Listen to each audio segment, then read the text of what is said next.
Hello, I'm Adam Barker, landscape and active lifestyle photographer from Salt Lake City, Utah. Today we're going to be talking a little bit about how to really make your landscape photography sing through the use of landscape filters. In particular, we're going to be discussing grad ND filters and some polarizing filters as well. I've been shooting scenic photography now for some time, and I can recall the very first time I started using these filters. It appeared as though I was finally able to capture a scene as my eyes saw it. Really, the purpose of our photography is to take the viewer there, so to speak. And by using these filters, I was able to get an accurate representation of the scene as I saw it. Right here, we've got a graduated neutral density filter, or grad ND filter. This one's made by Stingray. And really, it solves one of the great challenges that we face with our photography, and that is balancing exposures. Many scenes that we shoot in landscape photography have varying light from shadow to highlight. And really, the challenge that we face is balancing those highlights with the shadows. A good example is a really nice foreground that's perhaps in the shade with a super intense sunset sky or sunrise sky. And this filter really helps us to balance those highlights and bring the dynamic range or those stops of light into an area where the camera can capture it as our eyes see it. Okay, there's actually several different types of grad ND filters. This particular filter is a two-stop soft step grad ND filter. That means it provides two stops of filtration at the top of the filter, and it's a soft transition. So this is really nice for filtering transitions that may be interrupted by trees or mountain peaks. If we don't have an even horizon line, this is a great filter to use, or if you're filtering other objects than just perhaps an even horizon line or a sky. We've also got hard step filters. This is a two-stop hard step, and you can see that the transition on this is much more abrupt. So this is useful when you're shooting even horizon lines or filter lines that aren't interrupted by anything that may be unnaturally darkened by this abrupt line. They're great for oceanscapes or coastal scenes, also good for any other landscape image that might use kind of that even transition line for the filtration. We've also got a reverse ND grad filter here, and this is a little bit different in that the most intense part of the filter, or the heaviest gradient, is right here across the center of the filter. And this is super useful when shooting into the sun at sunset or sunrise. When we're shooting into the sun, obviously the most intense or the greatest light in the picture is right there across the horizon as the sun is rising or setting. So we're able to balance that with this reverse ND grad were we to use a regular grad ND in those instances. We wouldn't quite get the filtration that we need right across that horizon line, and it would also unnaturally darken certain parts of our image towards the top. Perhaps the next most useful filter that I use in my landscape photography is a polarizing filter, and these can be used in a number of different ways, but primarily you're using them to take glare or reflection off water. It really helps the saturation to come through from leaves and other foliage. In addition, it really helps to deepen skies and help clouds kind of to pop on those skies. It's important to note when using polarizing filters that they are used best at 90 degrees to the sun. So if you think about the angle that you're shooting to the sun, you're going to be able to polarize that light best when you're shooting at 90 degrees to the sun. And it really can make a huge difference in being able to use maybe later light after the sun has been up for some time. It can really help to lessen the glare in a scene. And you can also use these at times to slow down your shutter speed just enough to blur water, or maybe to get to pan with a subject as you're shooting them to get your slower shutter speeds. There are a variety of polarizers out there, everything from color intensifying polarizers to golden blue polarizers. All of them serve different purposes and are very useful in different lighting situations. So that was just a brief look at the different type of landscape filters that I use. We'll be taking a more in-depth look throughout the program at how we can use these different filters and apply them in different lighting situations, in different scenes, and in different types of images. And really they're going to help you to take your landscape photography to the next level.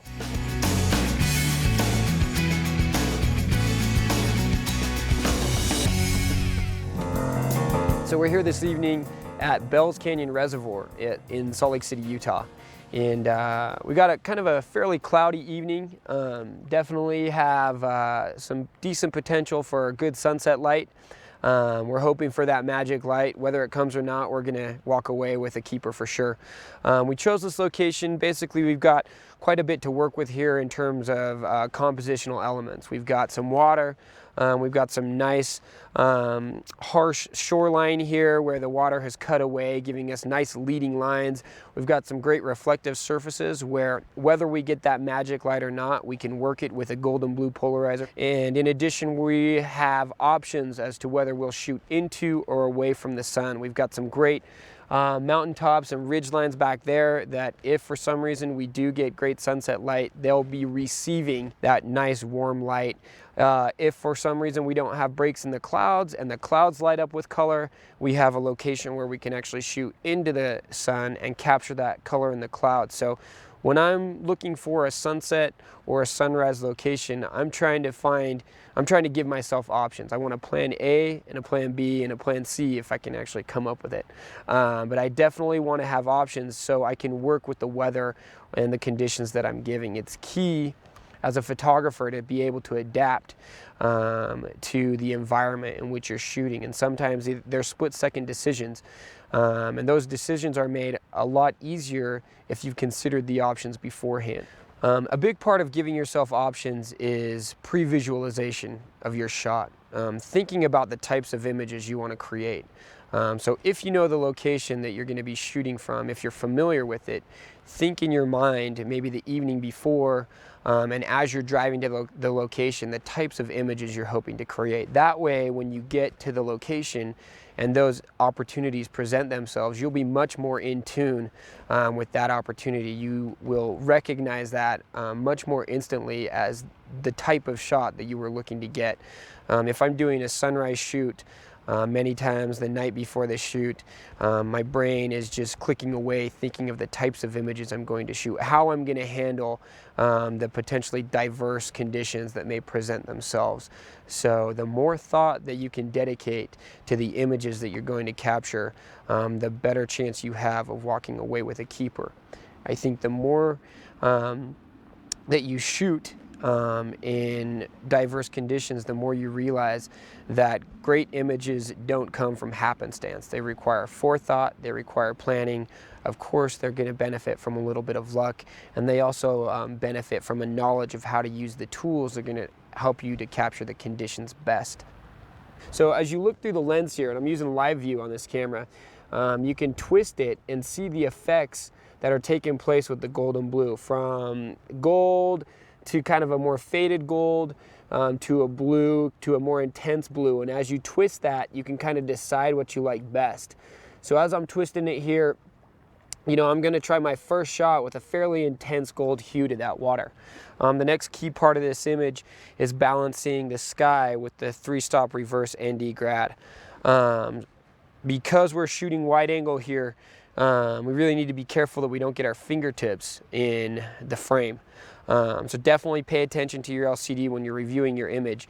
So the way I hold this when I do this is I take the camera and put it right up against the front element here. You slide it down so we can see kind of right where we want that transition line. You can see as you move it up and down, it's really helpful with live view. You can kind of see the changes that are taking place. And then I actually grab the other part of the filter with this trigger finger that's on my cable release. And so I really am able to keep my fingers out of here. And then we're simply just going to click the shutter, review the shot right there. We can see that I'm pretty pleased with the results we're getting there. We are losing a little bit of detail in those mountains and trees that are jutting across the horizon. It's such an insignificant part of this image, I don't really care. You got to decide there's certain parts of your image that you're going to have to sacrifice, and what we want is the sky and this foreground stream. So we're going to shoot one more just like this, slide it down over, make sure and keep our fingers out of the frame. Want to make sure you're covering that entire front element. Okay. The golden blue polarizer is somewhat unpredictable, which is part of the reason it's so fun to shoot with. We're going to go ahead and twist it here, and I'm going to do a little bit less intense shade of gold. All right. We're going to go ahead right here, slide that reverse ND grad right there.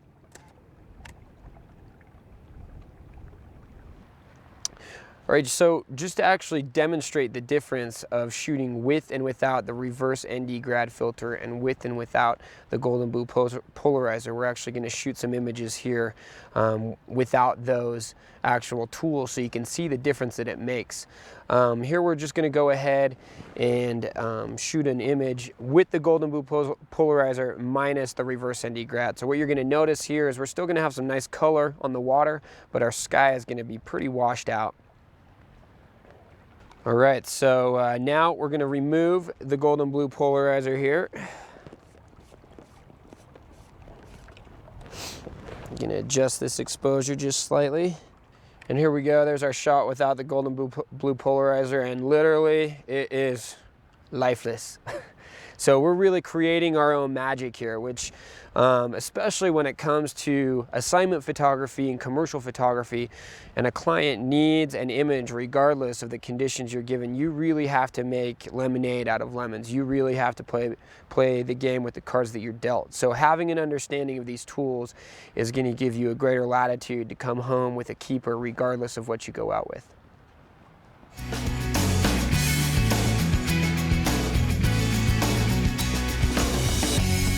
Okay, so here we are at the top of the Alpine Loop in American Fork Canyon.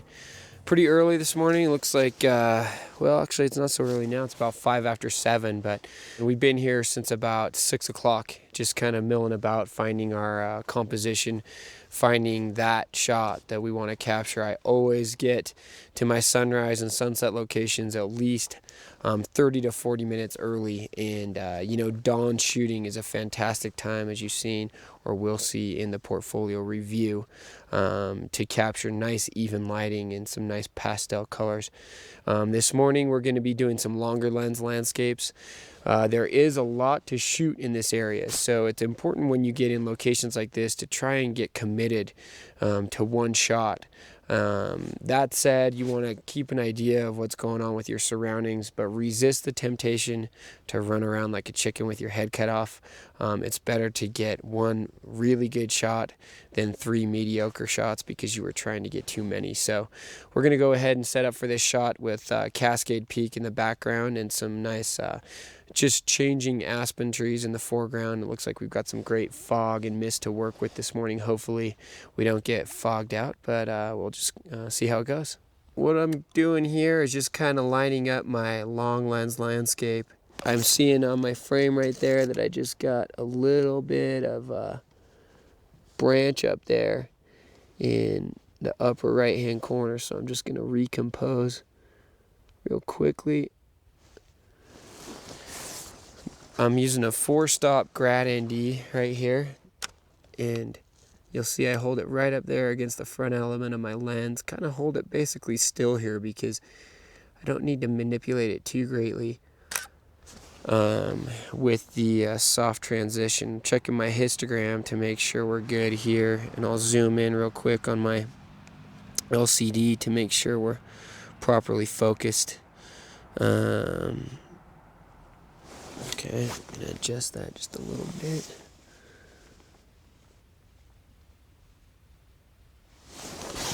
You got rapidly changing conditions right now with both light and fog, and so you need to be able to adapt quickly. After this, I'm going to shoot a quick vertical. Okay, we're going to take a quick break and actually cruise over here because the mist has kind of taken over. We got some really nice light on Timpanogos back here. I like how this aspen is framed by the green. So we got a golden aspen right here that's kind of framed by some greenery around it, and some kind of light colored alfalfa in the foreground. We'll see how it turns out. Looks like I kind of need a little bit tighter composition, but I've kind of placed the aspen in the upper third of the image, kind of in the middle, giving myself a little bit of foreground to work with. The challenge that we face here is that the sky behind it is fairly uninteresting, so definitely trying to eliminate that sky right there. We are shooting with mirror lockup this morning. It's important, especially when using longer telephoto lenses, that you make sure that you don't bump that camera at all and cause any vibration.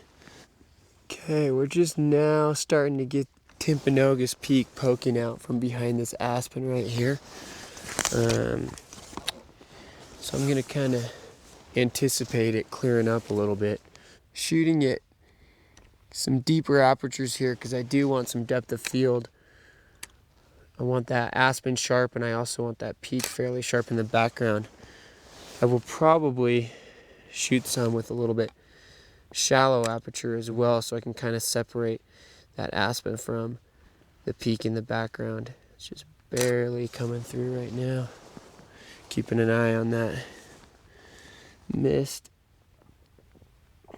Checking our histogram. Looks like we can. So right now we're at 8 seconds at f16, so still pretty dark with this mist up here.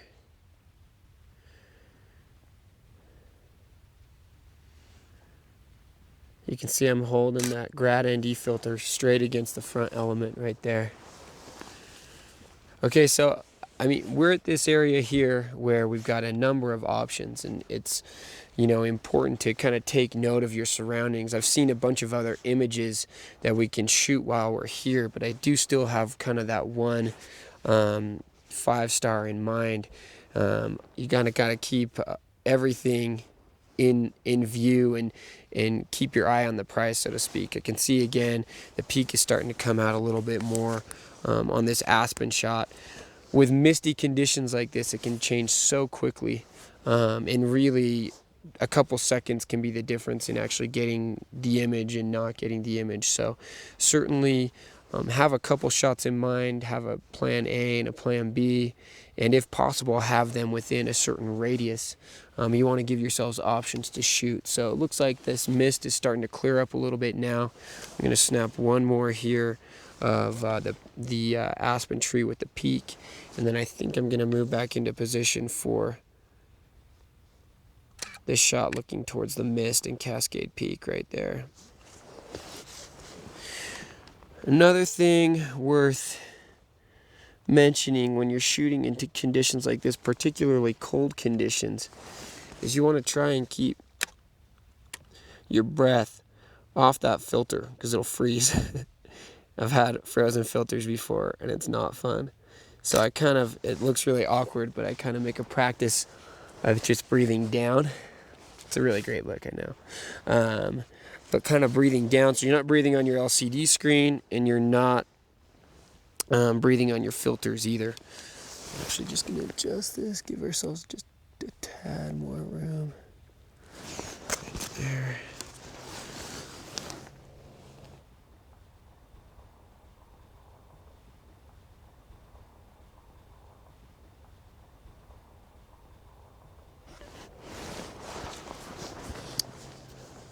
Okay, looks like we're going to move pretty quickly here. Another thing to mention when you're using mirror lockup with these longer lenses, make sure and give yourself a second or so before you actually open that shutter. Ooh, that's really nice. Because that vibration, you need to give that enough time for that vibration to subside. Just now, starting to get some real nice light on this peak above the aspen tree. Really nice. Starting to get some pink light tickling the top, and it's worth noting that, I mean, there is a lot going on everywhere you look. So again, we're just going to kind of stay committed to this right now. I know from previous experience here that this peak gets light before, this peak Timpanogos gets light before Cascade, which is, you know, kind of the 5-star keeper that I had in mind. So we do have a little bit of time to work with that, in addition to the fact that we've got some mist out in that direction as well. So we're gonna kind of work with what we've got right here, which is definitely not too shabby. I've kind of found my composition and I'm just kind of sticking with it here. as the light changes. And I do this a lot when I'm shooting my scenic imagery. I just kind of zone in on the image that feels right to me. And as the light changes, I'm just kind of clicking away. You want to give yourself as many options when you get back on your computer for editing as possible. Okay, so we're still using the 4-stop soft step filter here. The reason for that being is you can see from this image that we don't have a real defined transition line. We need 4 stops of filtration at least. We might need a little bit more once that light gets even a little bit brighter because of the light on those peaks up there. I'm going to shoot one without it as well, and you're going to see the difference that it makes. You really aren't even going to see detail in the peak in that sky up there. It actually just completely disappears. Let's go ahead and click another one here. Okay, we're just barely starting to get some light on Cascade. Exposure's definitely getting a little bit more challenging here. Trying to keep detail in our foreground. At this time of day, the light is changing so quickly. So you really got to pay attention to your histogram. Check it after every image and make sure you're still on the money for your exposure. There.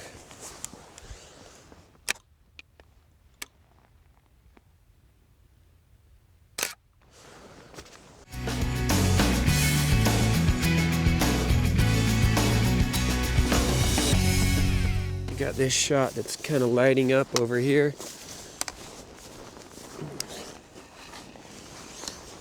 And again, we've kind of found a couple of shots within a real consolidated area. Real important part to choosing a location if you can give yourself some options. I'm going to try a different filter here to start out. I'm going to try my reverse ND grad because I've got kind of that strip of light on those peaks at the top there. Generally when using the 3-stop reverse, I like to overexpose 1/3 to 2/3 of a stop. Ooh, really looking good.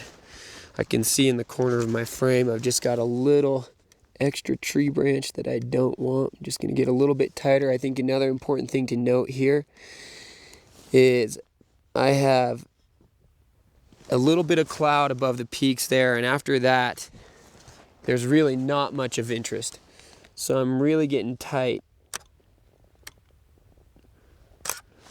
Not giving it a whole lot of breathing room at the top. I'm filling my frame with the stuff that matters. Really nice.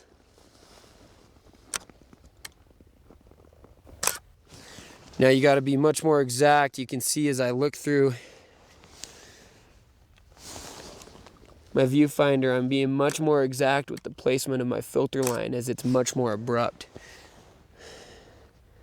I'm shooting a couple shots here, kind of experimenting, bringing that filter line in just a couple different places, giving myself the best option for the most natural looking image. So I'm real happy with what we got right there. I've got a feeling things are really starting to light up behind us.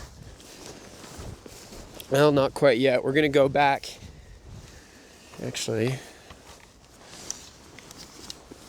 kind of like this peekaboo shot through the trees right here of Timpanogos. Okay, so I'm framing up this shot right here. Kind of trying to find a nice little peekaboo perspective on Timpanogos up there.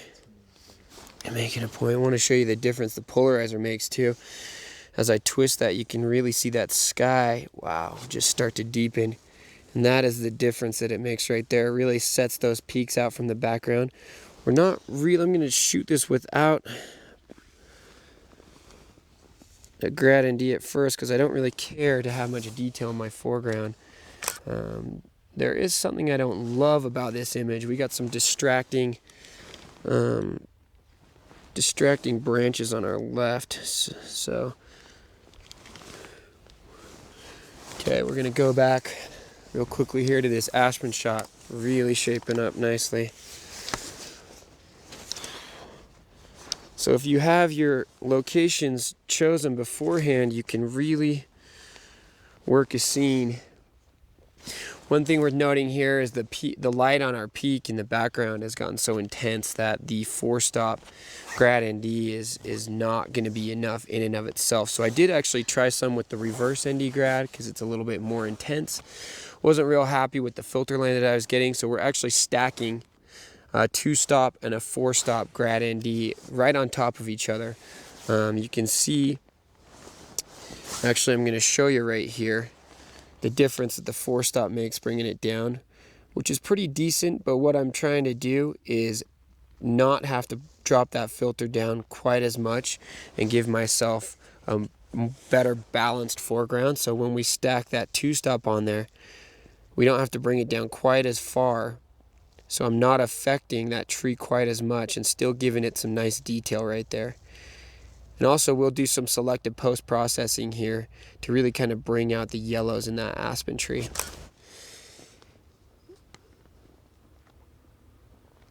Come back over real quick to this shot looking to the west as the light continues to build on those peaks. And again, you know, we're just trying to capture these images in the best light possible. I was using my reverse ND grad there, and it's now become a little bit prohibitive.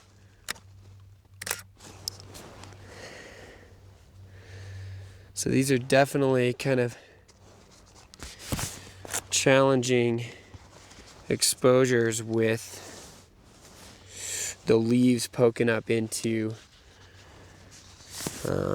the transition from shadow to highlight. Now I'm trying my 2-stop hard ND, and it looks like that's given us our most natural appearance.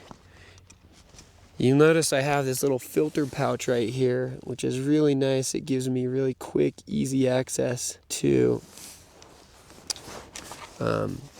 all of my filters, and I kind of have a little system set up where I know exactly it goes from heaviest gradient to lightest gradient. I can reach in there real quickly. I'm not having to throw them back into individual cases. Just hangs right here around my tripod, which is really convenient. And you'll see I actually went through 3 filters until I found the one that I liked best for this particular image. Let's take a look around real quick. That light's definitely starting to get a little bit more harsh. It's a nice kind of just straight on shot. Timpanogos, I wish we had some golden aspen leaves to frame it with, but we'll take the green. Polarizer's gonna really make it stand out there. I'm gonna shoot one without the grad ND here.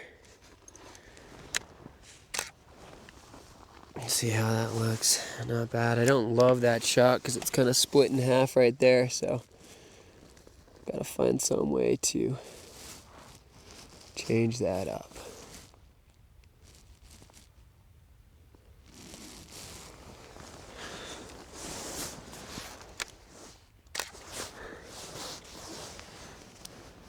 Okay, I'm gonna slide a 2-stop soft step over that. And then we're going to head back to that Cascade Peak image. Much nicer. Really kind of deepens that sky as well. Do one more at f11, kind of right in the middle of our f-stop range. In general, if you're in the middle of your f-stop range with those lenses, you're going to give yourself the best opportunity for the clearest picture possible.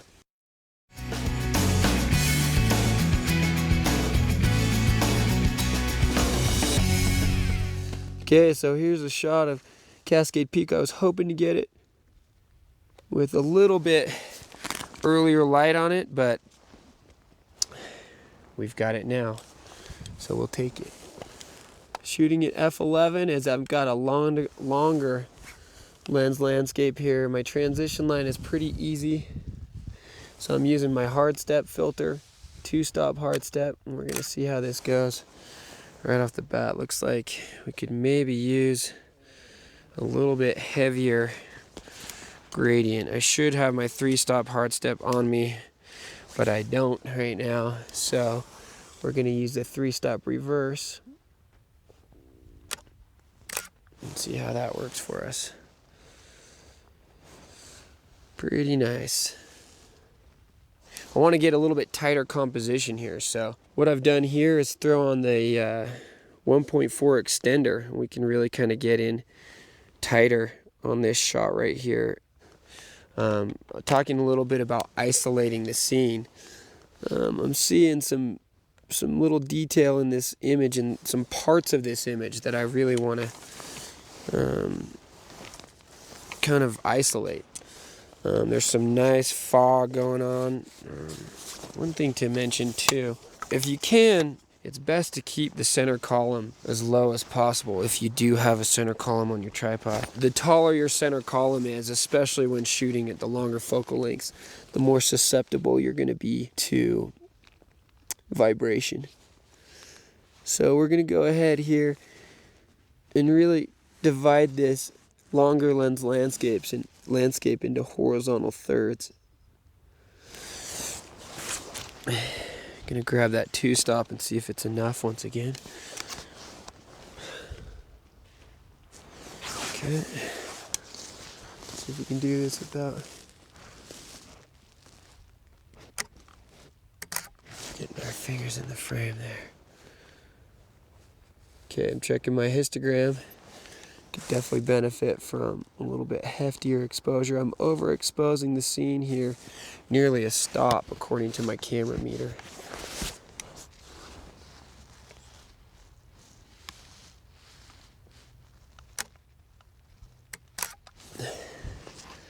Struggling a little bit with exposure here. My 2-stop hard step isn't quite enough. So again, it's really important to kind of experiment here, figure out what works best. We're going to switch to the 3-stop reverse.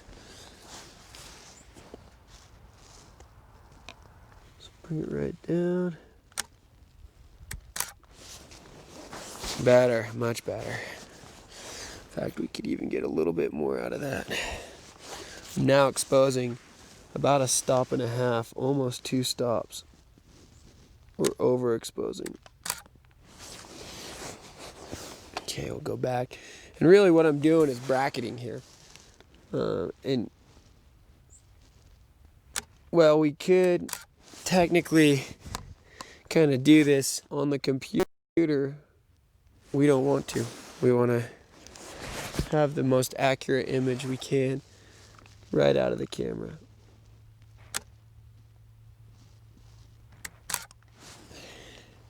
I feel like I may be getting a bit of vibration from my hands because I'm so cold on the front element of the lens. So on that last image, and I'll do it again, you could see me just barely take my filter off that front element. So I'm not shaking the camera at all. You want to make sure and not take it away too much so you don't get any light leakage in between the filter and the front element. Okay, we just barely had the sun crest onto these trees in the foreground here. So we're really shooting quickly. Really like that skim light right as it comes over. I'm doing a couple different shots here. I'm using my 4-stop soft step, which is really doing a nice job on this scene. And I'm also, just to see the effect that I get, I'm gonna try a 2-stop hard step as well.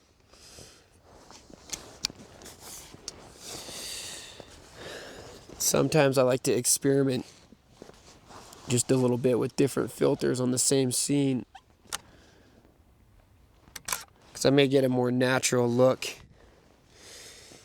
Yep, and I'm actually liking that two-stop hard step quite a bit better here. This scene is actually a nice candidate as well for a panoramic stitch. So what we're basically doing is shooting a number of vertical shots from left to right. And some people have real extensive panoramic setups. I don't do it quite as extensively. I just make sure and give myself enough room on the top and the bottom of the frame that I can crop it accordingly when I shoot or when I stitch the pano together. It is a little bit of a challenge with grad ND filters. It's one of the reasons I don't shoot a ton of panoramics, because you need generally the same placement of the filter. Just being real careful not to shake the camera.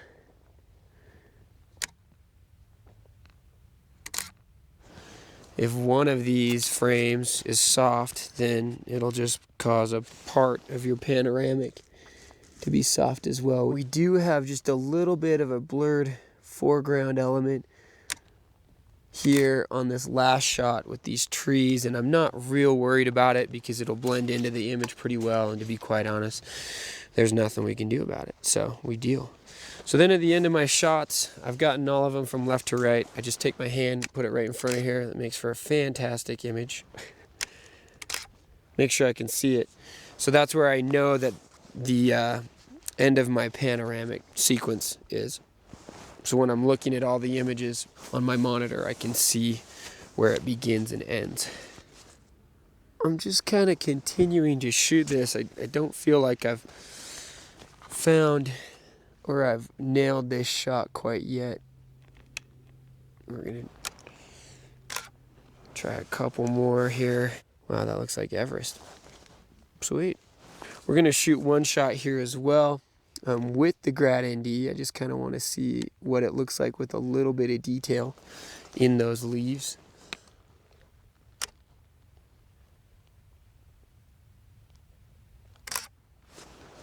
Let's take a look at the two there. And I do actually like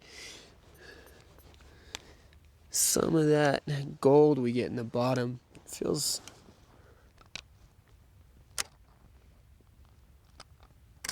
I can't decide if it's more distracting or if I like it. So we'll shoot a little bit of both and then kind of study it. Study it on the computer when we get back there. And it's important to note here that I could be using my 300. It's a much sharper lens than the 70-200 with the 1.4, but I don't have the ability to use a grad ND filter with that lens. And I also don't have a drop-in polarizer for it at the moment, so keep in mind what tools you need that may or may not work with certain lenses as you're shooting. So we've been here now for, gosh, sunrise was, wow, about 90 minutes ago already. Time flies when you're shooting a bunch of different compositions. And before we take off, there's really, I kind of like what's going on with the mountain peaks. We got some clouds and some pretty intense flagging going on up on those mountain peaks. And it's kind of a good opportunity maybe to test out some longer exposures and try some different stuff. These would actually look real good in black and white as well, as our light has grown a little bit harsh.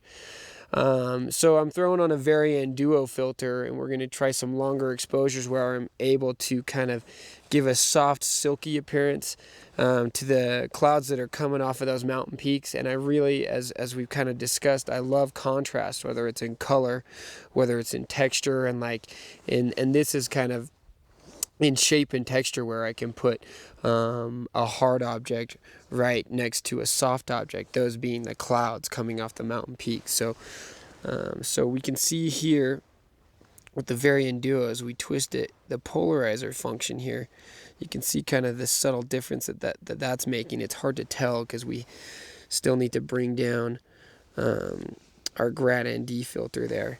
You can see it just a little bit better right there. And as I mentioned, you need to definitely get your composition and your focus set before you dial in those stops of neutral density. So without affecting the polarizer, now we're going to dial our neutral density filter, and you can see it's just going to start to darken this scene right up. Really pretty heavy there. Now we're going to go ahead and grab our 3-stop reverse ND grad. Just bring it right over here. Let's see. I'm just going to see generally where we want that.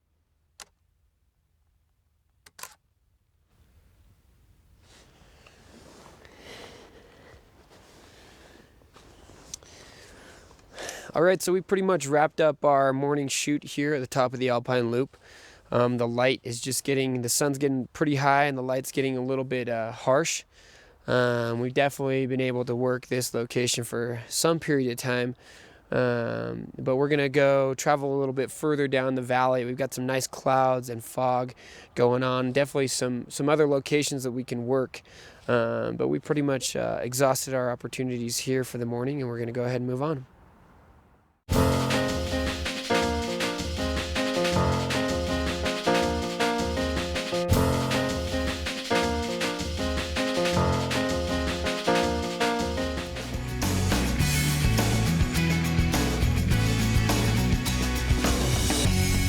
Okay, so here we are. We're at a different spot on the Alpine Loop, looking down canyon towards Cascade Peak. And we've just kind of been driving along the road, and oftentimes what I'll do is, drive slowly until something kind of reaches out and has an impact on me. And then I'll kind of back up and take a second pass at it. Always kind of looking at my surroundings, paying attention to, compositions that really reach out. There's a lot of impressive color. There's a lot of impressive depth. But it seems like as I'm looking, I can see within the frame that I'll be shooting an image that stands out. One thing that really helps me to find that image in these conditions is wearing polarized sunglasses. So if you've ever attended one of my workshops, or for that matter walking down the street with me, I'm always kind of cranking my neck like this because I can see the polarization take place. And so this is really helpful for landscape photographers. Is really a polarizer can make the difference in an okay shot and really an exceptional shot, especially once the light starts getting a little bit harsher, a little bit higher in the sky. You can still deepen those clouds and those skies up real nicely with the polarizer. What kind of grabbed me about this spot are the different foreground, midground, and background elements. And those kind of are separated by color and shape and texture and lighting. We've got some clouds moving across right here. We're getting some broken light on our slope in front of us. And I'm going to actually try a couple different compositions here. I like these gnarled branches for my immediate foreground. I also like the lightly colored grass here on the side of the road that then goes to the branches, that then goes to a shaded midground with our sloping ridge lines, that then goes to a lit background of Cascade Peak and a cloudy sky. So the challenge, again, we've talked a little bit about it when composing your images. Our challenge is to convey depth. We want to take a 3-dimensional scene and place it on a 2-dimensional medium, and the best way we can do that is through a number of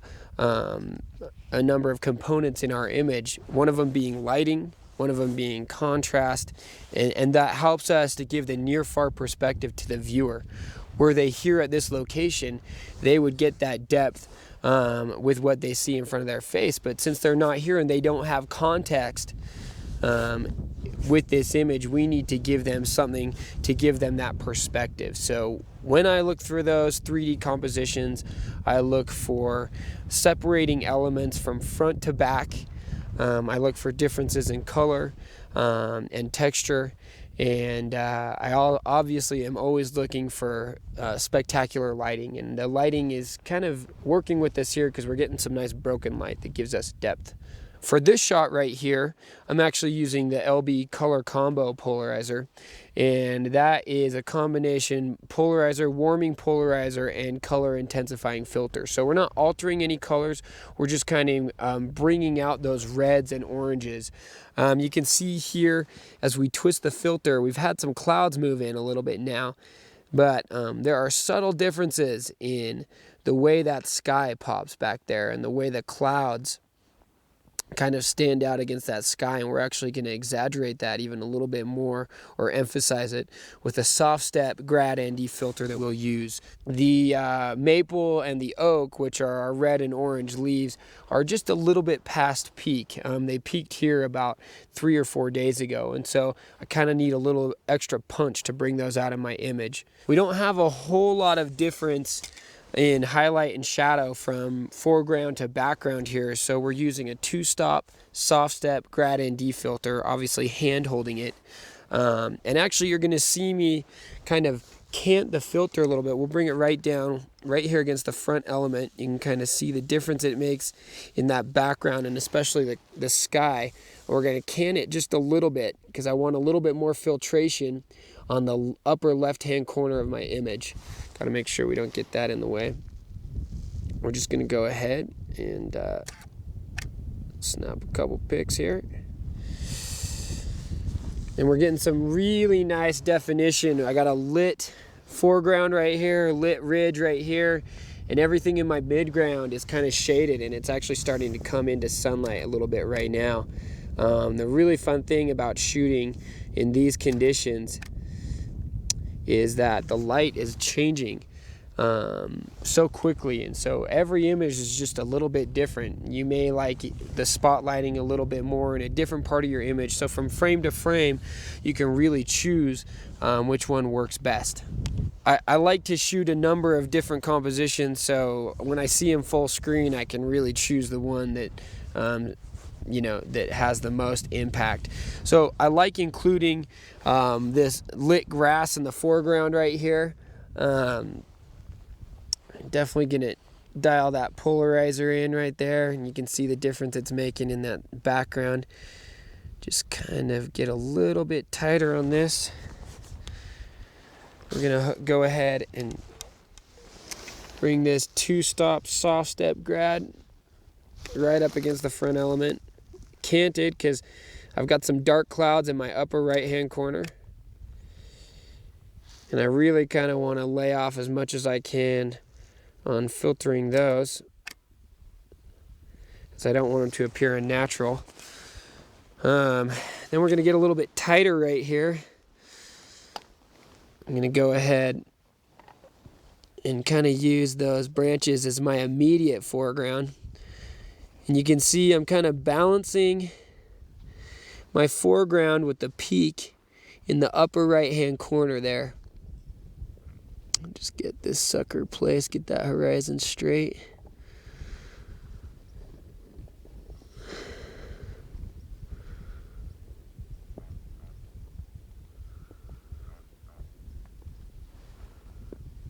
There we go.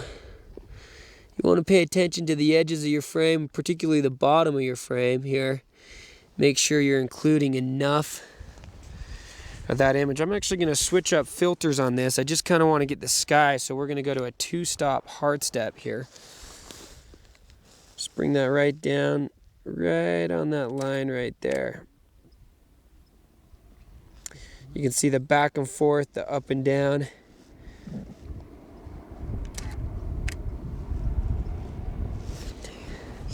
So we're actually using the 2-stop hard step filter here because I got a pretty defined transition. You can see as I bring that down right there on that ridge line. Okay. Okay, so I'm actually going to go ahead and pull this composition back just a little bit, give myself a little bit more breathing room in the foreground and the background. Looks like we got to adjust this just a little bit. So we're going to go ahead and make sure that polarizer is still giving us the greatest degree of polarization. It's subtle, but you can see it in the sky back there. We'll take our 2-stop hard step grad, take it right on that ridge line right there. It's really helping to give us some definition in the clouds, bring out that detail in the clouds.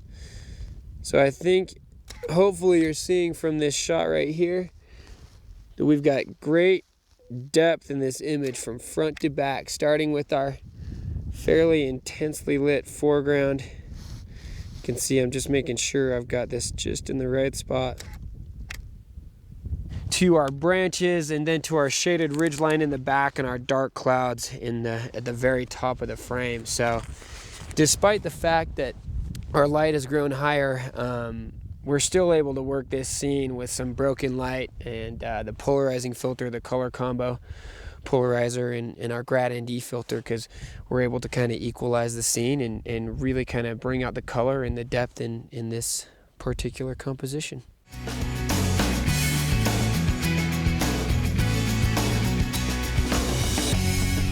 Okay, so here we are at Wasatch Mountain State Park. We got some really nice yellows going on with the aspens and some really nice shading in the background, some intense pines with a lot of snow on them, and so just a really nice layered scene. Again, a long lens landscape. So no polarizer here, but basically what I'm doing is just lining up this composition, putting the color in the bottom of the frame and really taking advantage of the ridge lines and sky in the background. I'm using a 4-stop soft step filter. You can see as I pull that sucker down how it really makes a difference in bringing out the detail and balancing the sky in the background with the aspen and the color in the foreground there. I am tilting my filter just a little bit, kind of canting it on an angle because I'm trying to match the contour of the transition line there on the horizon, and kind of with the ridge lines reaching into the background. You can see as I bring that down. With the soft step filter, you don't have to be quite as exact with your placement. Snap a couple here. And again, what I really like about this scene is the depth that it gives us with the color, and then the kind of fading to some of the more washed out color and the detail in the sky. So really nice long lens landscape.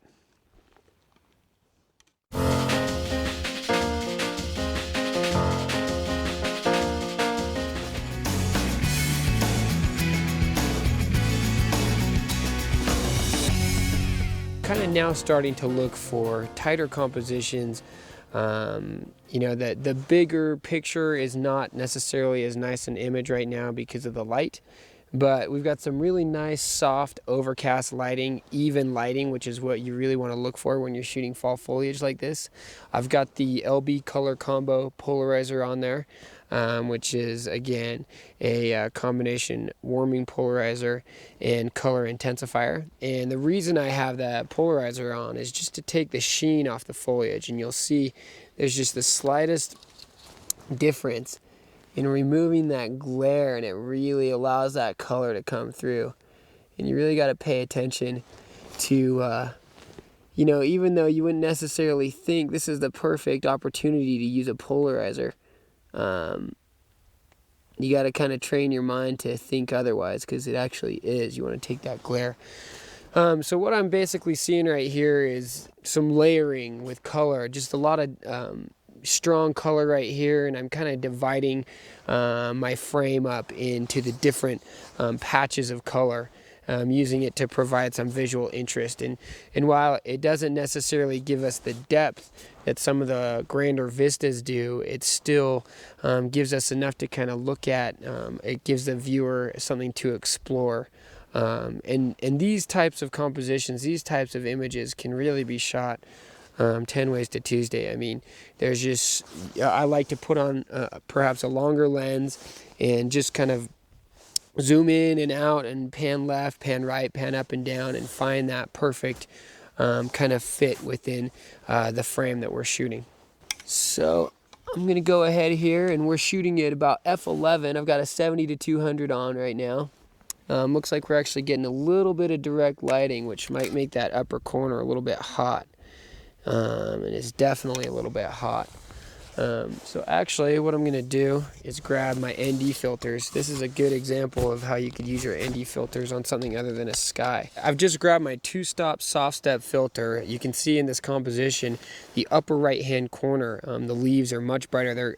They're a brighter color, A, and B, they're actually getting some direct sunlight. So I'm just gonna kind of get a little bit of filtration on it right here and kind of balance them out. It looks pretty good right there. My histogram's kind of smack dab in the middle. I'm gonna underexpose one here, just kind of bracketing and giving myself some options there.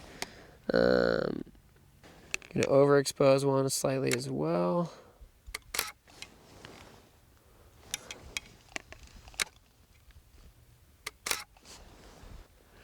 Within those 3 images, I should give myself some good options to work with. Okay, so I'm just gonna kind of explore some compositions here. When I arrive in a zone like this, there's usually something that stands out to me at first, and I'll shoot that first, and then after I'll try and work the scene a little bit, maybe zoom in, maybe zoom out. Just little teeny adjustments can kind of make the big difference in whether that composition really kind of strikes a chord with you and or the viewer.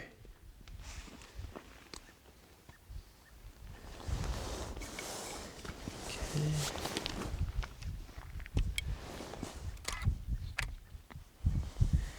Gonna look at a couple horizontal compositions now as well. Make sure too, when you're switching from horizontal to vertical, gotta dial that polarizer back in there.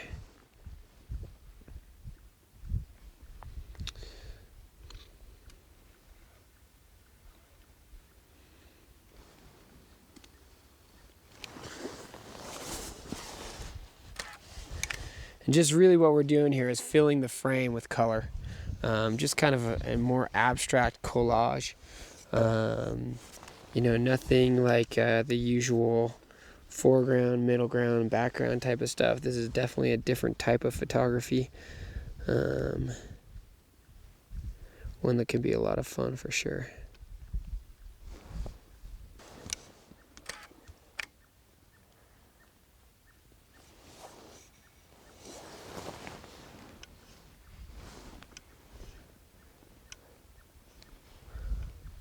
Kind of trying to stay away from those bright yellow. You can see that this red tree is much more shaded. And as I mentioned before, open shade is a great light. Open shade or soft overcast lighting. We're getting a little too much direct light for my preferences here.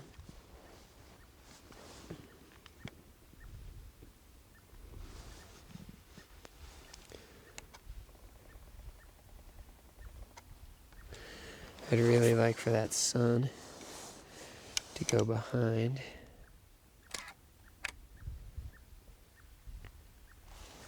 But you can see with this image, we're just kind of dividing, you can see kind of a dividing line that kind of starts in that lower left-hand corner and curves up and around following the shape of the red tree in opposition to the green.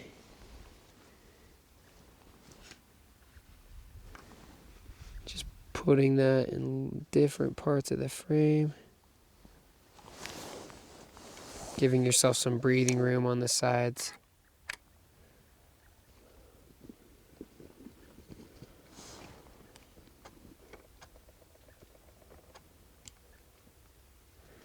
I think what I'd like to do here is shoot this at a much shallower aperture because I want to kind of separate those red leaves from the green a little bit better.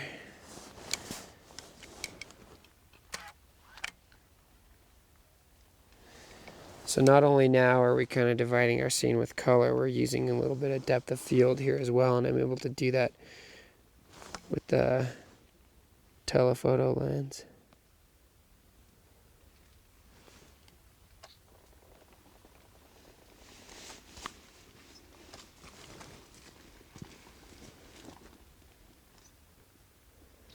Try and get that focus dialed in.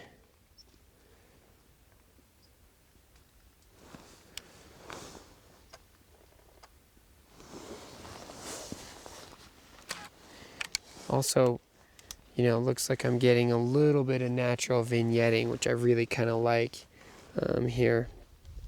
Our vignetting from the lens and the camera body combo that we're using. Just kind of poking around here.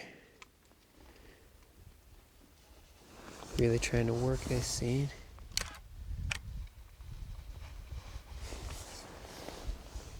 Okay. So I'm shooting at f3.2, which is fairly shallow. We'll shoot. We do want to make sure we get the red leaves as in focus as possible from front to back. Try one here at 5.0. Do another one at 8.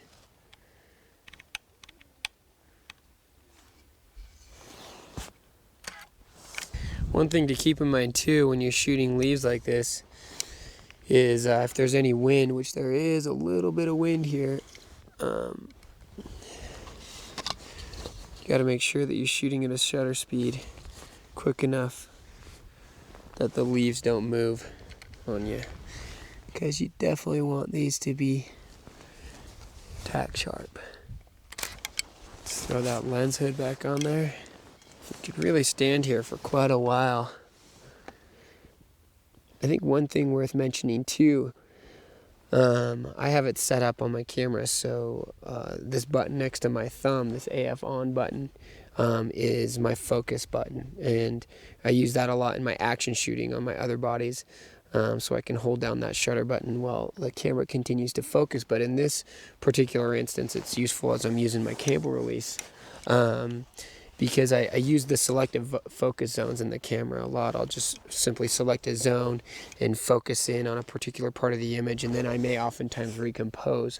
So I don't want the camera, once I click this button on the cable release, to refocus on a different area of the image. And that's important. You know, sometimes you might get back to your computer and look at the images at full size and they're going to be out of focus, or the focus is going to be on a different spot. So it's definitely, you can customize, most cameras you can customize to use one of those buttons up there to be your focus button.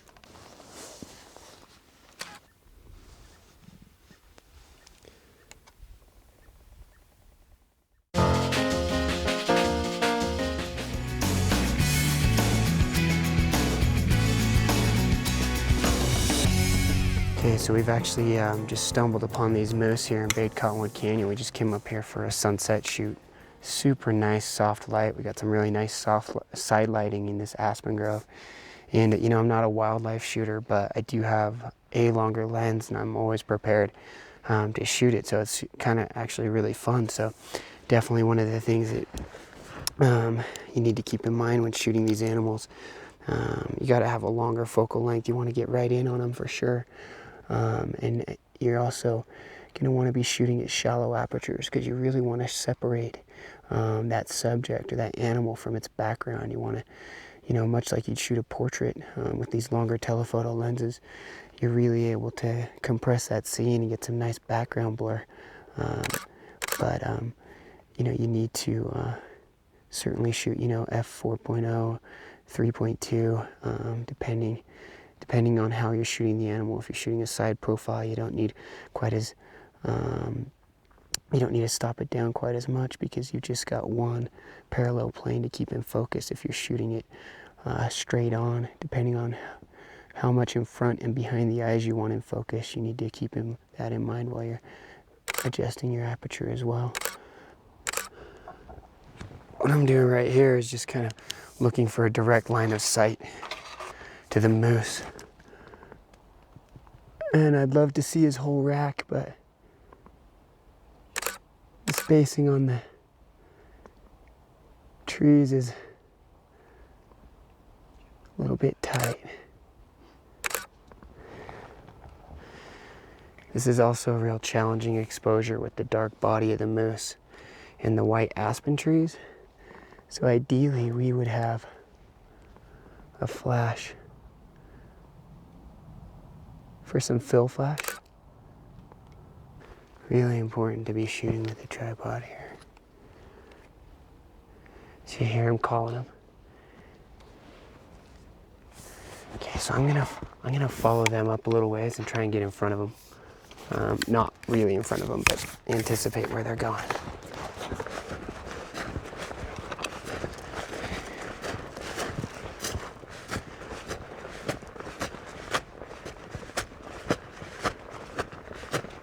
See if we can get him. These are a little bit difficult, these shots right here, because he's so backlit. See if we can anticipate where he's going. There he goes.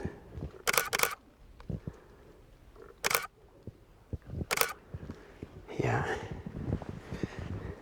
All right, it's definitely tough to shoot them as they're walking because I like to frame the animals a little bit. Not being like a straight wildlife photographer, I definitely like to be able to kind of use a little bit of composition. Definitely got to be aware of what's going on as it is the rut. You don't want to piss these guys off.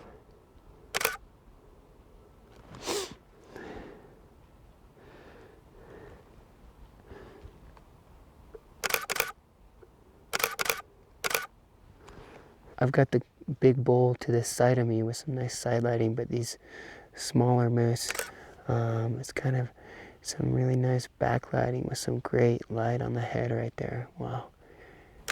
Eating from that tree. Oh, that's sweet. He just got a little shower. Awesome.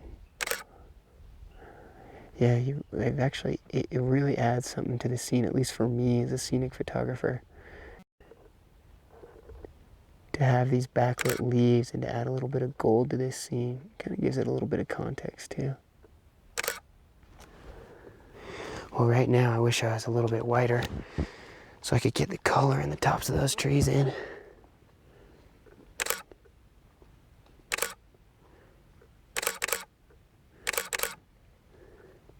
Click away on these things because just the slightest difference in positioning of the moose's head can make all the difference in the shot.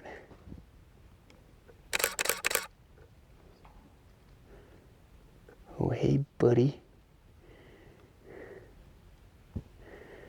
The other thing that's nice when shooting scenes like this is to, again, have your focus button set so it's not your shutter button. Then you can recompose.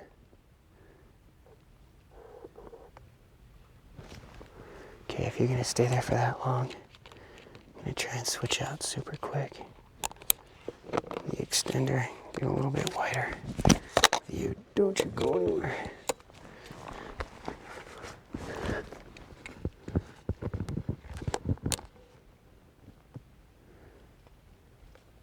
I hesitate on whether to move my position or just wait for him to move, because inevitably it seems like they always move right when you're repositioning yourself.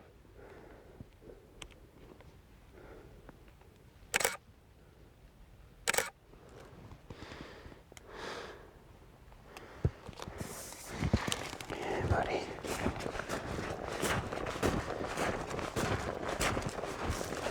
See if I, ooh, there it is. Stay there, buddy. Oh, stay there.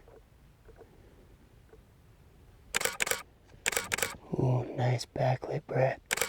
Just kind of putting him right in the middle of the frame right here.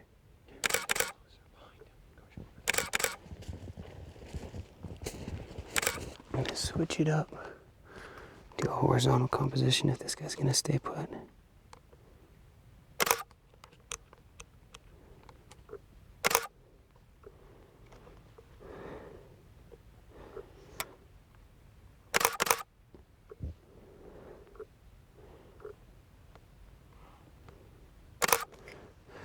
Just a little stick right in the way. Alright, that's a really nice yellow right there. Golden background. And what will happen is that will really kind of just blur out the gold. Oh, his friends are calling. That's nice.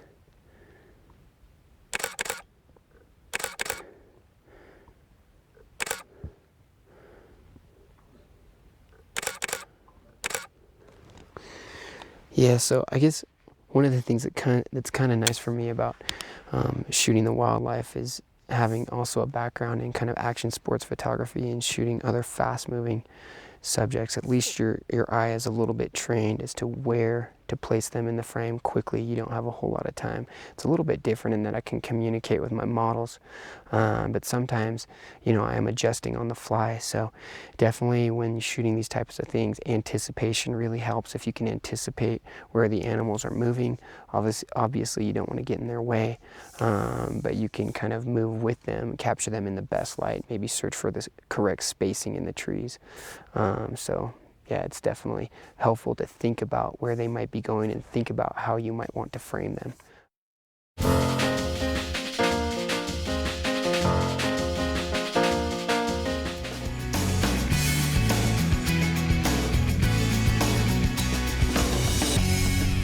Here we are at Big Cottonwood Canyon, really beautiful spot. And we got some really nice late light on the far shore here, really calm reflections. Love shooting this shot. I've been up here before. I've never been here with snow. When shooting reflections, I mean, you can shoot them any number of ways. This one sets itself up really well for a nice tight reflection. I like to make a point of not doing symmetrical reflections. Sometimes they work, but just the way I shoot, I prefer just to kind of take that horizon line or shoreline in this case and place it in the bottom or the upper third. Also, something that's really nice too is you can just shoot just the reflection, get a real painterly effect with this water and with the aspen trunks that are there. So I've got a 70 to 200 millimeter lens on, which really kind of gives me an opportunity to kind of hunt for the right composition there. So I'm going to shoot a couple real quick. We got our light fading. The exposure itself is pretty evenly balanced, so I do have a polarizing filter on there just to give me a little bit of warmth in the scene, and it also can soften that reflection just a bit right here. I'm shooting just the reflection, really kind of a cool effect there. Shooting at f11 just to keep it sharp. We don't really need a ton of depth of field there. It's one of those images that kind of makes you think when you look at it. You gotta figure out which way is up. Sometimes it's tough to figure out when that reflection is actually in focus there. All right, looks like we're losing our light. I don't think that our light is gone quite yet. I think there's a cloud that's on there. This also would make for a real nice black and white, and the vertical lines in this shot are really just amazing, which is kind of nicely intersected by the shoreline there. So to me right now, I can tell while I'm shooting in auto white balance, but when I'm looking at it on the screen, I can tell that it's a little bit cooler than the way it's actually looking here. So I'm going to make a point of warming that up after in post-processing just a tad, which is really the whole reason I've got that warming polarizer on. Again, if you're shooting reflections, it's kind of important to pay attention that you're not actually taking that glare off the water if you want the reflection. So be aware of how you twist that filter and how much polarization you're getting there.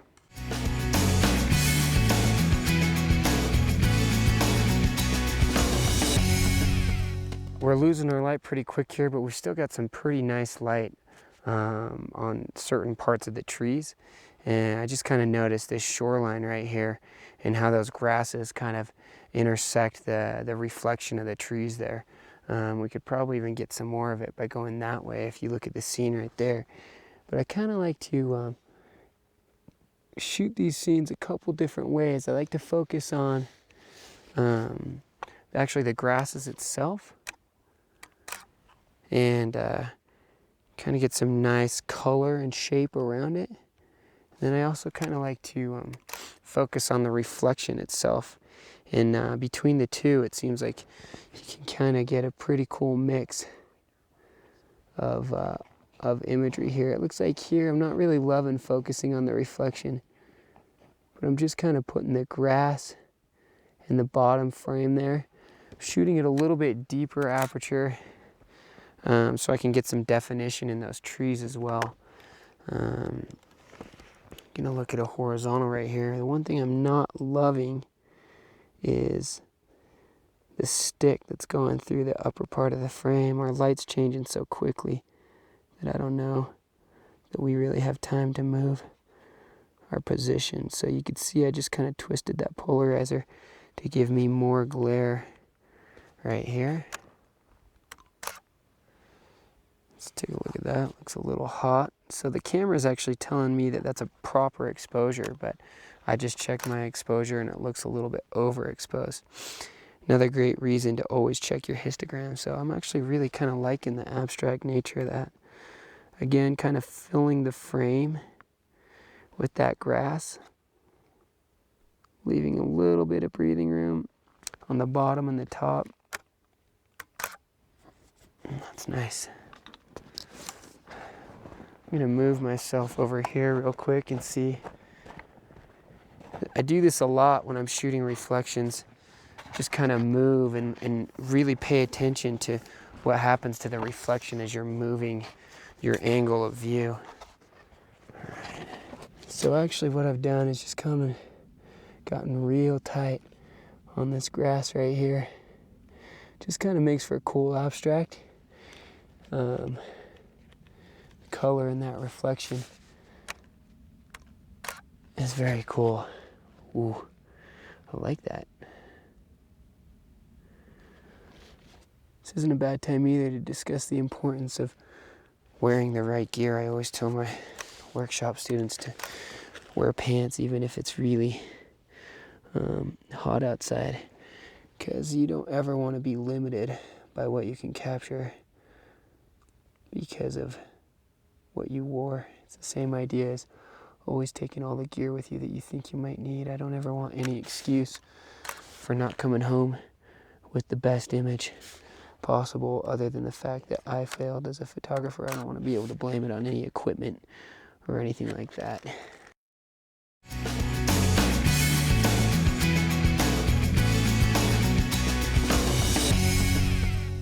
We got some real nice soft light on the trees right now, and it'll give us a different type of image than the one that we captured earlier. So I'm really liking just the nice even spacing of these aspen here, the nice soft light. It's not as clean a background as I'd prefer, but I think that the strong verticals really kind of attract the eye. So I'm shooting a couple just really subtle differences here. Some including the foreground brush at the bottom, some including a little bit more of the way the branches kind of splay out at the top. Shooting different parts of the grove because they're kind of getting different light.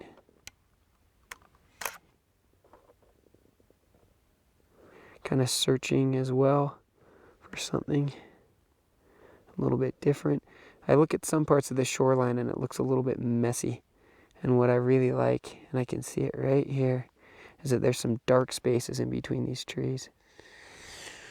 With the light that those tree trunks are catching, I think in post also we can really emphasize kind of the light dark effect going on there. Especially when composing these scenes, I look at the right and left edges of my frame. I want to make sure I'm not cutting off any sort of tree. I'm trying to leave some space. Make sure that it doesn't look like we're clipping anything. And really, this is kind of one of those images where you can take your time a little bit. Although the light is still changing, but it's not worth rushing. Another thing too, when I'm composing shots like this, is I will try and look for prominent tree trunks that stand out that I can place in certain parts of the frame that will attract the eye and maybe give some sort of visual anchor to the scene. I look for some sense of uniformity on these. It really helps to look through the lens here and just kind of scan. We still got the reflection right there. I don't love the reflection as much from this viewpoint. We'll shoot one here just to kind of give some context to the scene. That shoreline looks a little bit dirty to me. Still not bad though. Really nice even lighting, like as opposed to, and it wasn't harsh, it was just really strong light that we got, the late light. There is one thing that bothers me about this image as I'm looking through it. I've been trying to find something to remedy it. But in the lower right hand corner there's a curved branch.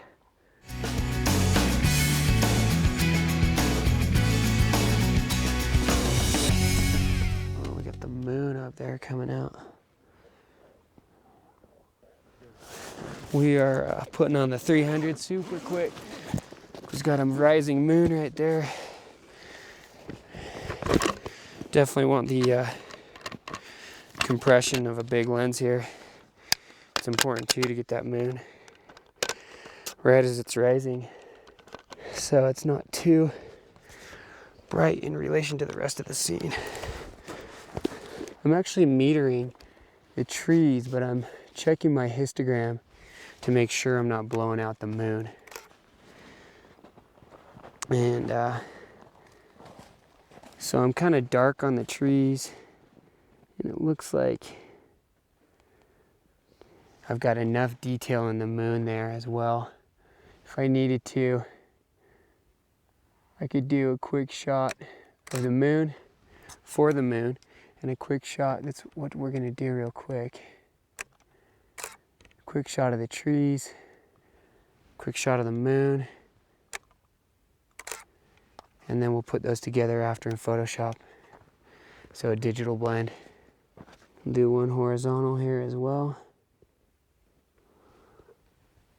One for the trees. And then one for the moon. All right. There we go. So we'll put those together. Looks like we got it quick enough too. You gotta be quick on those as well because that moon moves quickly. I'm gonna go ahead and snap one with the moon right in the middle. So that's my moon shot.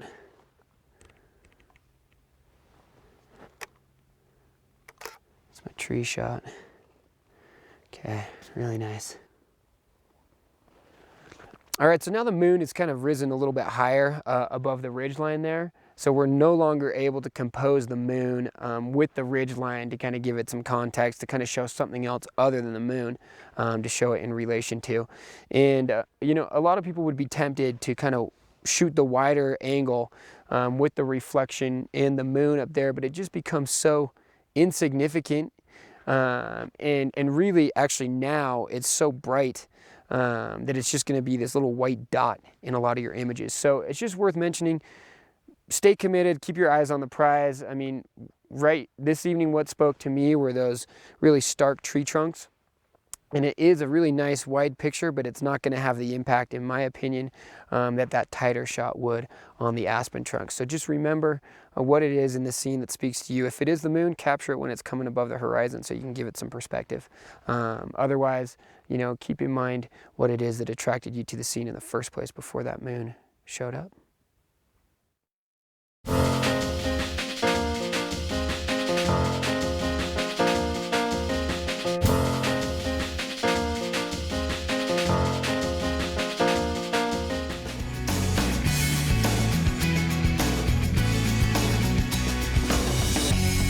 So we're just cruising here to get set up for dawn on the Middle Provo River for sunrise, I guess. We've got some really nice dawn light that we want to start shooting. This is a really nice time, especially you got snow-capped peaks, to capture that color in the sky. And the white in the peaks really stands out. We've got a fisherman up there. Really kind of a great spot to do some active lifestyle photography, which I really just kind of consider scenic photography with throwing somebody in it. Right now I'm just gonna kind of get a feel for the type of exposure that we're dealing with here. Gonna bump my ISO up just a little bit so I can crank out a couple quicker shots. Okay, Maddie, so we got a 4-second exposure here. So if you can get in a position and just hold it for about 4 seconds. You can move your hands and stuff, just don't move your body. You just kind of raise your arm when you're ready.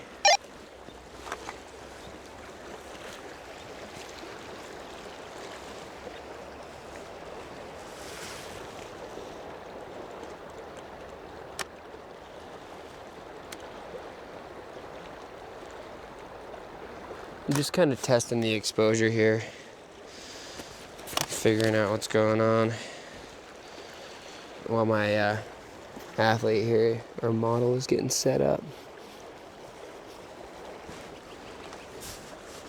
Matt, if you'll just take about 5 steps into the river. Right there is great. Stop.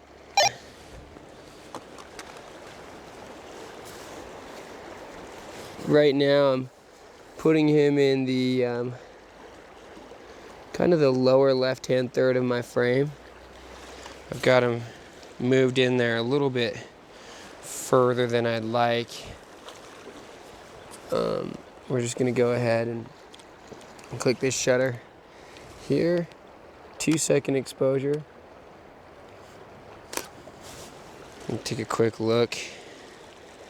Okay, looking pretty good right there. Got some nice mist. It's important to keep an idea of what's going on with your surroundings. Okay, so we're really starting to get some pink light here on the peaks. I'm using a 4-stop soft step grad right now. Just the light's changing really quickly. Just kind of checking things out to make sure I'm not blowing the exposure. Again, right now we're actually just kind of transitioning out of that dawn period where we have the real purple sky. Another thing you got to keep in mind if you're shooting, you know, action-based stuff at these times of day is you need to have your models standing in stationary positions. Kind of getting lower here so I can frame them with these frosty reeds in the foreground a little bit. I think I'm gonna like it, we'll see. I still like to find nice foreground subjects for these shots, and it's a good way of being able to kind of take the focus straight to the fisherman. Because if I've got like a blurry object kind of right in front, you gotta make sure your spacing is right here. This is a much wider shot right now. So Maddie, we're still at about 1.5 seconds, so you're doing good of just kind of staying still, moving your hands, so keep it like that for now. Thanks. Again, using our cable release. So we don't give the camera any undue vibration. Okay, so that sky is actually looking pretty bright right now. Need to adjust that exposure. A lot of the times I use my reverse ND grad here too when we got that really bright strip of mountains back there. Definitely looking pretty unnatural with that. I'll try this, overexposing a little bit more. You just gotta move quick in these cases. Okay, that's looking a little bit better to me right there. I'm gonna try it now with just a 2-stop hard ND, and I'm not gonna get such a heavy gradient in the top.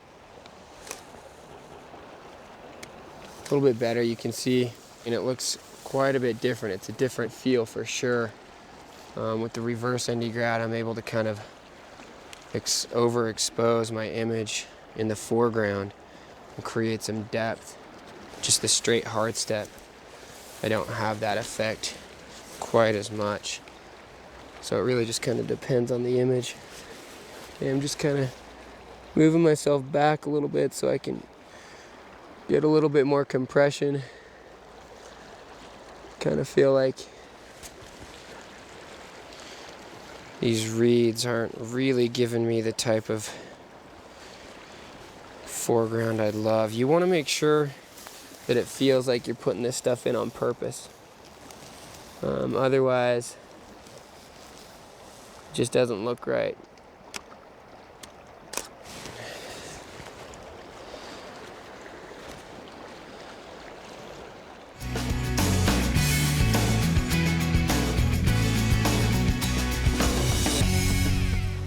We're about to get sun, and I think I'm going to cruise into, actually real quick before we do that,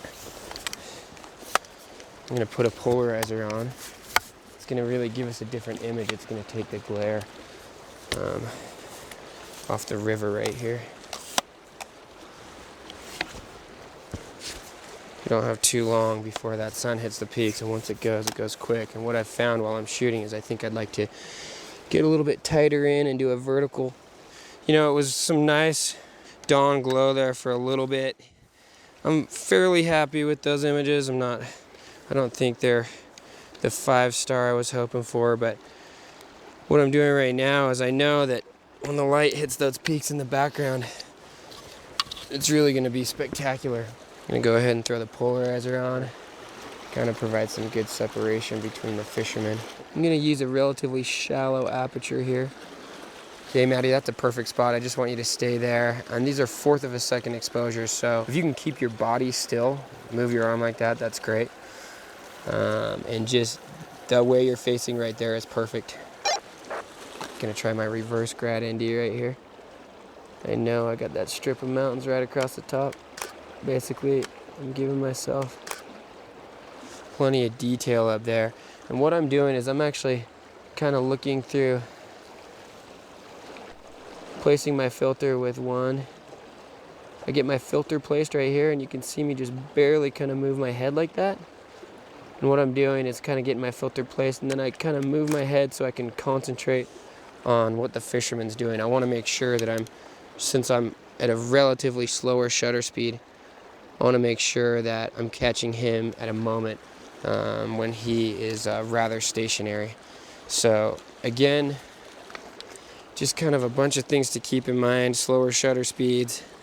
I want to make sure that polarizer is definitely helping those peaks to pop out back there. Putting them in the lower left-hand corner. Right there.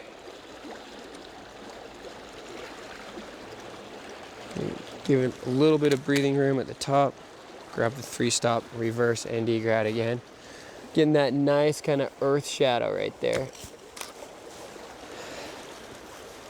Okay, it's looking a little heavy. Actually, I really like that though.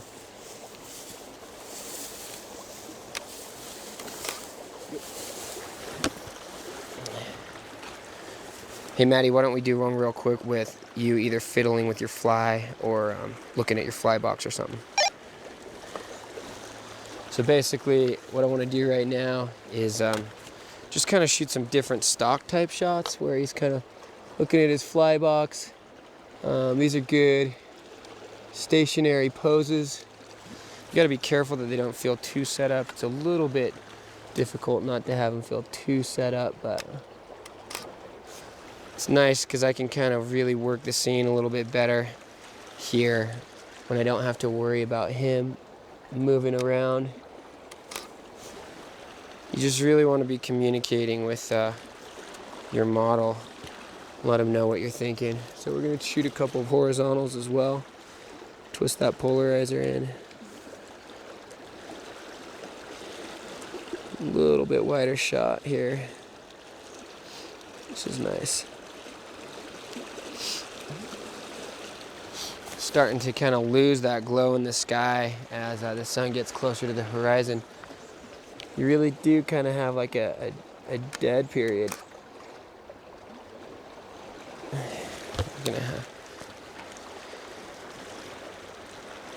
Yeah, there we go, Maddie. Just give me a little bit more side. Turn to your left just a little bit. There we go, side profile. And yeah, just kind of fiddle with your fly for a second. So I want the full profile of the fisherman. I want to be able to see his rod. I want to be able to see his head. I want him standing out real well. You can see I'm getting, kind of some nasty darkening on those trees. So I'm going to take this and just barely rotate that filter while I'm shooting. I'll do that one more time. It's a quick exposure. It's a 1/5 of a second. So I'm bringing it down right here. And just real quickly, as that's going, you can see me just kind of tilt that just a little bit. And that one gives a little bit better idea. You can see how quickly, too, if you're looking at the screen, the mist really kind of changes on every shot. Maybe getting real tight right here. This is a much tighter shot, just kind of filling the frame. Okay, we're starting to just get a teeny little trickle of light up there. You can see in my composition, I'm leaving plenty of space on the right-hand side. I really kind of want to see where the fisherman is fishing, what's going on there. It's also good for editorial publications. This is looking nice. I'm just going to kind of stick with this composition for a little bit. Okay, so this is when you really kind of want to be clicking away here. The light's changing very quickly. This is when that reverse ND grad or even a hefty hard stop is really kind of crucial. The light's changing super quickly as it's rising. I'm looking at my histogram on every shot. Okay, quickly. I'm gonna switch again to a vertical. And we could see, remember, just a couple minutes earlier, I was getting set up for this shot. Really important to anticipate what's going to happen, to try and set yourself up in advance. So now we're ready as that sun is hitting those peaks. We're capturing it. Okay.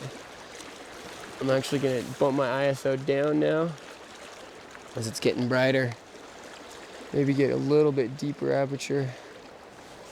We're at a 1/4 of a second here, which I don't love, but it's pretty nice.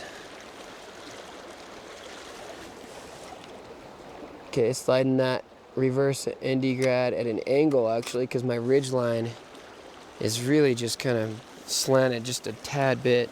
Now I'm gonna shoot a shot right now that I don't like for me photographically, but editorially it's good. I'm leaving a little bit more room up top for a masthead or copy. So I'm thinking magazine cover here is what would be nice.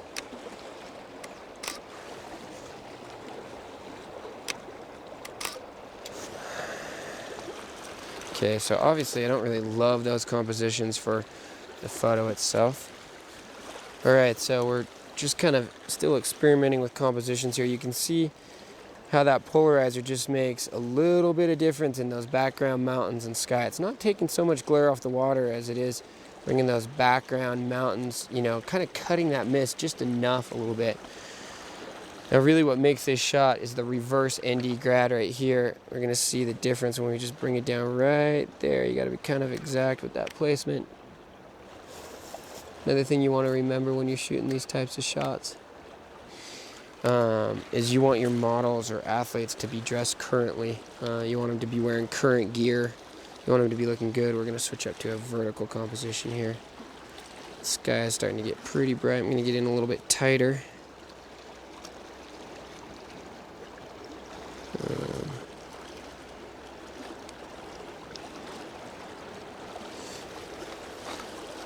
Hey Maddie, why don't you take one step back towards the shore? There we go, that's good. So I just kind of wanted to get him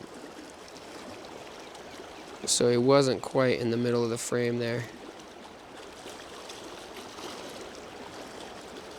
Get our focus there.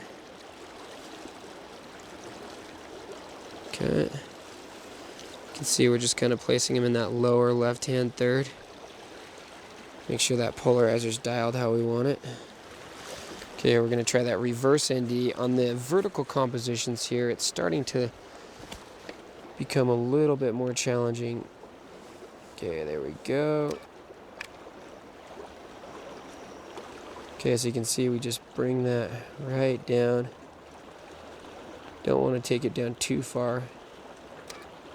It's giving us just some nice detail in the mountain back there.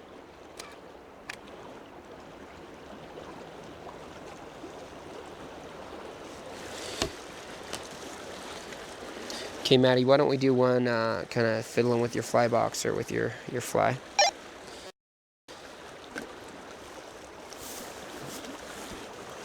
So I'm just here kind of having the fisherman in a stationary pose.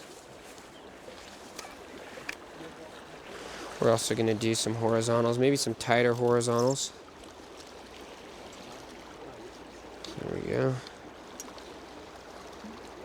Okay, just leave a little bit of breathing room up there. Get our polarizer dialed. Again, remember when you're switching orientations to readjust your polarizer. Bring that grad ND, the reverse ND grad, just with that strip right across the top. You know, really you could probably use, since I don't have a 3-stop hard with me, that's why I'm using my reverse. And you can see what I'm talking about with that left hand tree. It just feels a little bit clipped on the upper left part of the frame. You know, I can move it a little bit this way, actually, and maybe make it feel that's more part of the image. We'll take a look on the computer and see what we like. The other challenge that presents me is it's right kind of aligned with those mountaintops, so it makes it a little bit difficult not to darken that unnaturally, but we can also clean that up a little bit in post.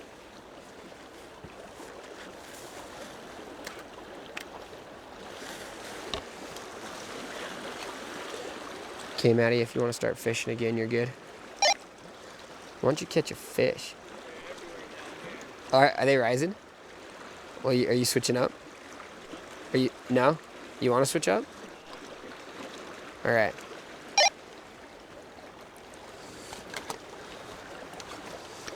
We got fish rising down there.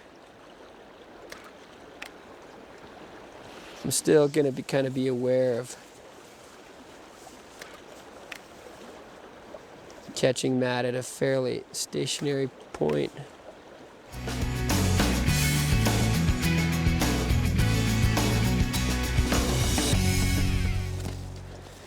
I really like these frosty reeds. I know when the sun comes up, which is going to be real soon, it's going to really light this stuff up. It's going to be real sparkly. And I'm just looking for a way to frame the fisherman. And this is really kind of how you can incorporate the landscape into your active lifestyle stuff, is by including it. I like that right there. I think, yeah, this will look really kind of nice. Okay, we'll kind of experiment with that, I think. Just keeping an eye on the mountains behind me so I know how long that sun's gonna take. You gotta take note not to like disturb any of what you hope to shoot, especially with snow. This is important.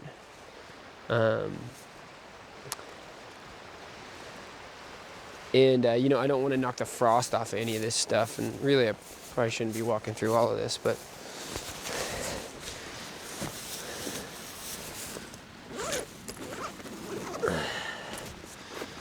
alright. Sun just popped through quicker than anticipated. Okay, Maddie, I'm gonna have you take a couple steps out. Actually, kind of move up, if you would. There we go.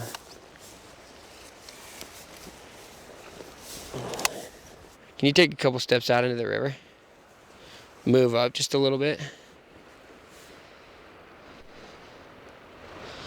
Okay, keep going out just a little bit. Out, out. Can you? If you can, that's great. Right there is good. Pretty much exposing for the highlights right here, because I just want to silhouette the fisherman. But I want to see too what that's going to do to my foreground. Oh, that's pretty nice. Really emphasizing shape right here. There's no sense in trying to battle that light. try and tone it down, because really that's what we want right here. Kind of putting him in the upper third of my image, upper right hand third. Ooh. Nice. That foreground is really dark. I like it though. It kind of balances the fisherman well. It would even serve really nicely for some copy down there on a double spread. Again, we want to make sure we can see the entire profile of our fisherman. So I'm just kind of clicking away as he turns his body. Okay, we are going to try one now with a little bit of filtration and see if we can get some detail, a little bit more detail in the foreground, see how it looks. Yeah, it looks kind of strange. You want to experiment though. I'm actually going to take this off real quick. This is something a lot of people forget to do sometimes, is take the camera off the tripod and move around. Okay, there we go. That is nice right there. So I never would have found that probably if I hadn't taken that off.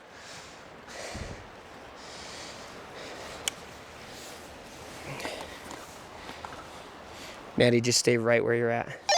Again, communicate. Like, I just found a great spot that I really like, so I don't want him to go anywhere. Okay. I'm just trying to find enough spacing through these reeds that I can put the fisherman. Man, that's so bright I can barely read my meter. I want to have an open view of the fisherman. And we're almost getting it there. Not quite. I might need to get a little bit more height. And I'm shooting a lot of horizontal compositions here because the mist is really kind of spanning a decent width. We'll try some verticals as well. Okay.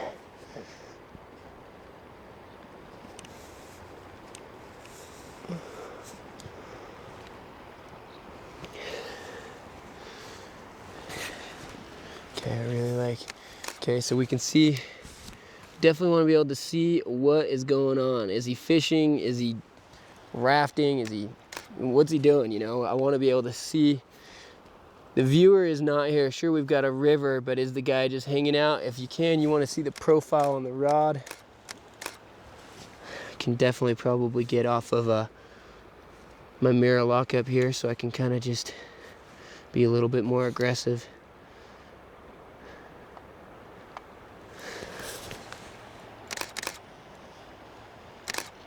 And this is, ooh, he thought he had a fish right there. Okay. So I'm definitely seeing what I want to see here. It looks like there's just when I zoomed in there, I kind of saw a strange reed poking right into his face. So I'm going to reposition just slightly here. Now there's a ton of different ways you can shoot this, and I'll probably put on a longer lens here, start going at that too. But I'm really kind of stuck on this one composition right now. Really moody. Shooting a bunch because as the mist moves, it changes how well we see his silhouette. So, really important to get the side profile. I'm still emphasizing that. With, like, even the brim of the hat versus like a straight on. Can really change the image. You want people to know that that's a person fishing in the river. Okay, getting a little bit tighter composition here. Perfect side profile. Actually, I want him to turn his head just a little bit to the right there. So I'm just kind of studying him, waiting for it. There we go. Different hand positions. Different rod positions. Again, really good for stock because different positions can change the image pretty significantly.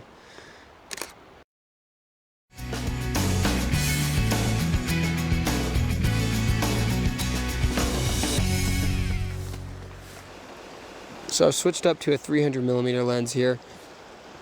Just a great opportunity to shoot some stock here. I'm clicking away as the fisherman casts.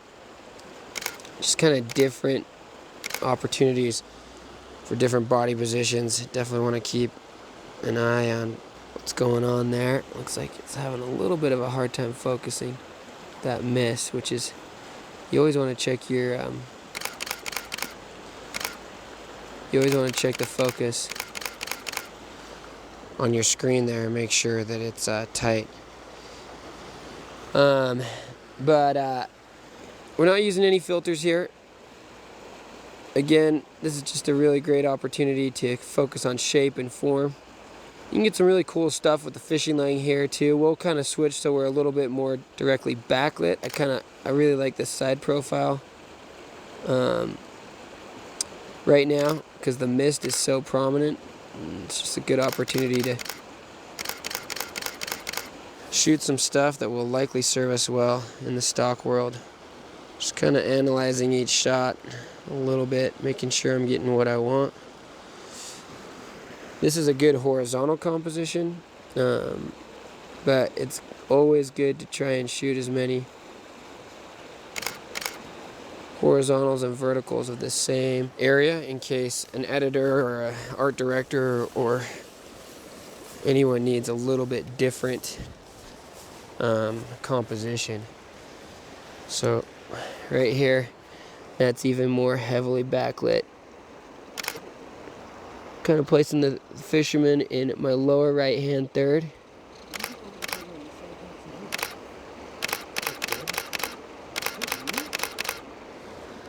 So I'm now looking at this image right here. Really like it on his back cast there, but I would like to get just a little bit more room behind him so I can see the entire rod. So we're gonna put him just a little bit more in the middle of the frame there.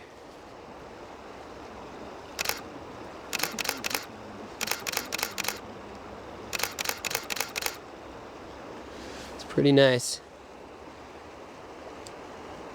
One thing I don't love about this spot right here is he's got a little bit darker, he's behind some darker, well actually I should say he's got some darker spots behind him, so his shape doesn't stand out quite as much.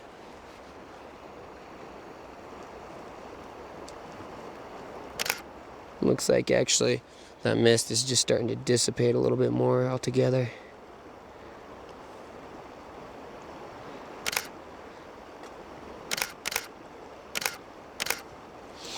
Starting to get super hot, so just got to be real aware.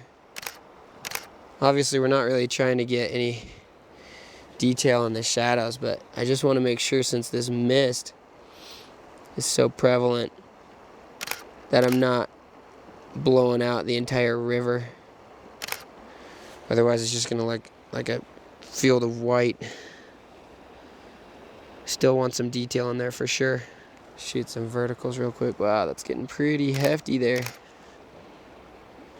This mist really, it just really changes.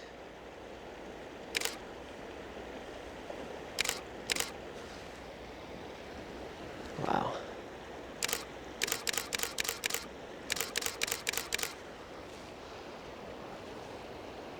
You can hear me kind of clicking away there.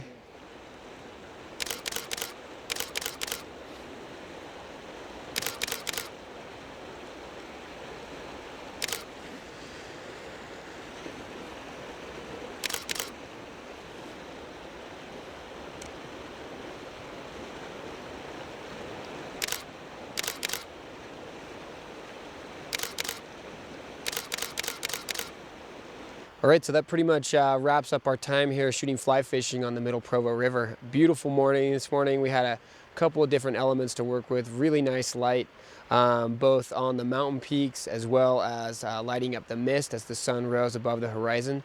So really had some different compositions, some different things to work with. Went through a couple different lenses. We're really able to work the scene. So You know, this is just one of the ways that I think I'm able to take my scenic photography and kind of translate it into an active lifestyle type of image, whether it's fly fishing or maybe more action sports like with skiing. It's really kind of a nice way for me to separate my imagery from some of the other imagery out there with the knowledge of filters and also maybe some extra attention to composition. I hope you've enjoyed the DVD, and hopefully from this you've been able to gather a better idea of how you can see and capture better imagery. I think paramount, we've realized, is light and composition. It's really important to be there at the right time, to make the necessary sacrifices to be there at sunrise and sunset, and maybe a little bit before and a little bit after. Also very important is just having a good idea of the types of images you'd like to shoot. Pre-visualization of your images is very important. Thinking to yourself beforehand what type of image you'd like to capture. Lastly, obviously, we've worked pretty extensively with filters, and it's one of those things that's gonna come easier with practice. Don't expect yourself to go out the next day, purchase a couple grad ND filters and be nailing your images every single time. It certainly takes practice and time and attention to detail, but with a little bit of that, you'll certainly see your imagery rise to the next level. Review this DVD as often as you wish. The great thing about these DVDs is that you can go back and review the parts that may be a little bit more challenging or maybe a little bit more significant to you and your specific style of photography, and you will see them start to become more innate and more intuitive in your imagery. Mastering photography takes persistence and practice. Stay with it and look forward to future installments from the PhotoMasters edition of the Ultimate Photo Guide Digital Photography Series.